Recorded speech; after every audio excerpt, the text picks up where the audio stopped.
Olá, sejam bem-vindos ao programa Top Cidadania Debate.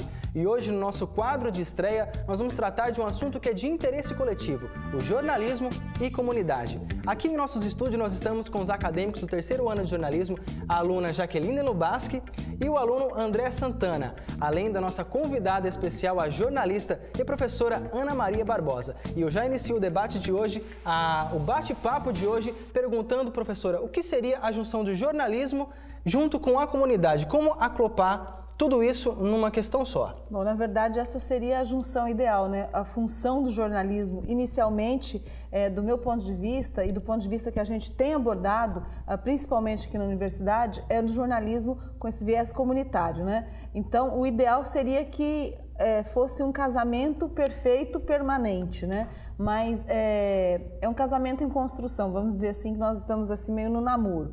Por quê? Por que eu digo que seria o ideal? Porque o jornalismo, ele tem uma função pública, e essa função pública, ela não pode estar estanque apenas às instituições oficiais, né? Aos governos, às entidades oficiais. Então, ela deveria também ser trazida para a comunidade, deveria ser trazida para a sociedade civil, para as organizações não governamentais, para aqueles que, em tese, não encontram o espaço mesmo, né? Então, e a gente vê justamente isso.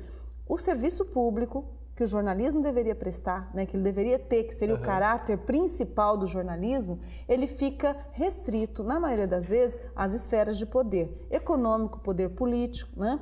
E vamos dizer assim, o povo ou as pessoas destituídas de poder normalmente não têm acesso à informação e nem a prestar informação do que acontece com si mesma, né? Com essas organizações. Então, por isso eu falo que seria o ideal a ser buscado. Então quer dizer que aquela questão do que a gente acompanha na mídia, então não é bem essa. O jornalismo está bem longe, desse jornalismo comunitário está bem longe daquilo que a gente acompanha todos os dias nos noticiários? Olha, na verdade existem duas vertentes, né? A gente pode dizer que existem experiências que se baseiam mesmo numa experiência de jornalismo comunitário, né?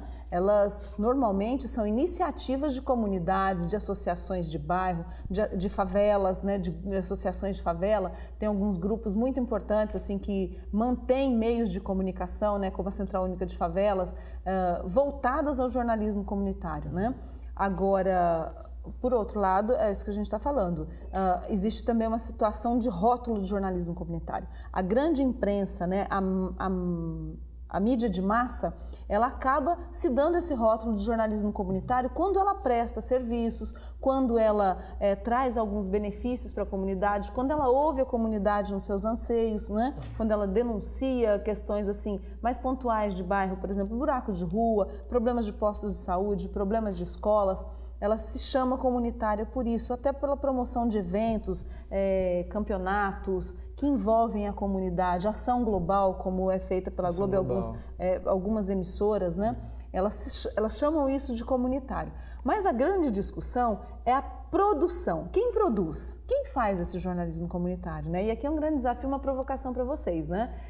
Vocês são comunidade? Vocês se inseririam numa comunidade para ser parte dessa comunidade, mesmo uma comunidade muito carente, para que vocês fossem porta-voz oficiais e realmente comunitários dessa comunidade?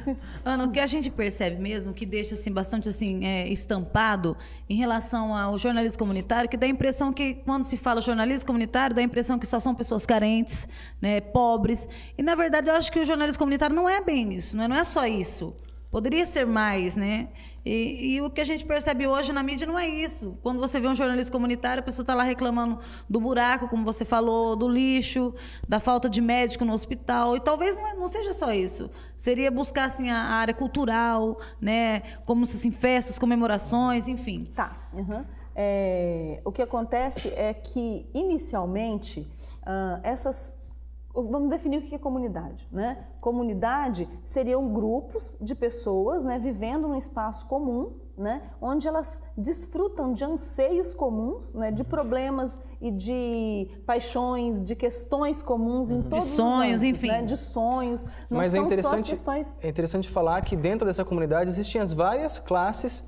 Sim, né? Existem as classes sociais. Então, o grande problema que se coloca é que, embora existam anseios comuns. Por exemplo, a comunidade de Três Lagoense, ela tem vontades, ela tem problemas, ela tem soluções, ela tem situações que são comuns, né? E nós temos as classes, como disse o William, diferentes, né, dentro dessa comunidade. Nós temos interesses diferentes dentro dessa mesma comunidade. Isso é um problema, porque aí vai naquela questão que eu falei inicialmente.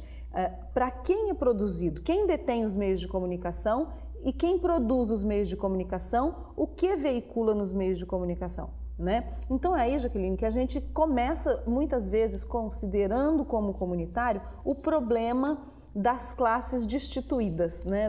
Daqueles que não têm não têm os meios de produção jornalística, não tem a mídia, né? não tem as concessões das emissoras, não tem os jornais, não tem os sites, né? Não tem as concessões de rádio e TV.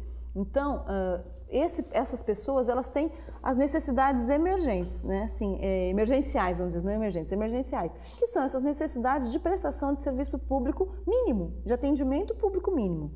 É óbvio que se nós pudéssemos alçar essa discussão, né, para o ponto de vista da cultura mesmo, da identidade cultural do local, aí sim entraria dentro do patamar do que você falou e seria muito mais legal, né? Porque nós estaríamos discutindo numa outra esfera. Só que nós temos o problema inicial, que são os problemas do dia a dia mesmo, de falta de escola, falta de transporte, de mau atendimento nos postos de saúde, de um agendamento, às vezes, de uma consulta, demorar 60, 70, 90 dias, né? Assim, eu já vi consultas oftalmológicas demorarem 6 meses para você fazer uma consulta, né? Então, é por isso que acaba se pontuando por aí, colocando por aí, nas necessidades básicas, mas seria muito melhor, obviamente, que a gente pudesse discutir a identidade cultural, discutir outros padrões, né? Discutir, vamos dizer assim, mais além, né? Que fosse mais intelectual a situação do que chão, do que de necessidade básica.